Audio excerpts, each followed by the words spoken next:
অতএব এত দুশ্চিন্তার কিছু নাই, জীবনকে নিয়ে এত দুশ্চিন্তার কিছু নাই। জীবনটাকে কোরআন সুন্নাহর আলোকে এনজয় করেন।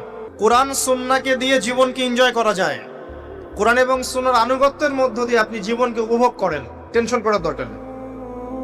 মনে রাখবেন, আল্লাহ যদি আপনার সাথে থাকেন এবং আল্লাহ যদি আপনাকে কবুল করেন, পৃথিবীর কোনো শক্তি নাই আপনাকে টলাবে। পৃথিবীর কোনো শক্তি নাই, পৃথিবীর সমস্ত শক্তি একত্রিত হয়ে আপনার চুল বাঁকা করতে পারবে না, যদি আল্লাহ আপনার সাথে থাকে। আর যদি আল্লাহ আপনার সাথে না থাকে, আইওয়াস শোডাউন দিয়ে কোনো লাভ হবে না, কেউ আপনাকে বাঁচাতে পারবে না।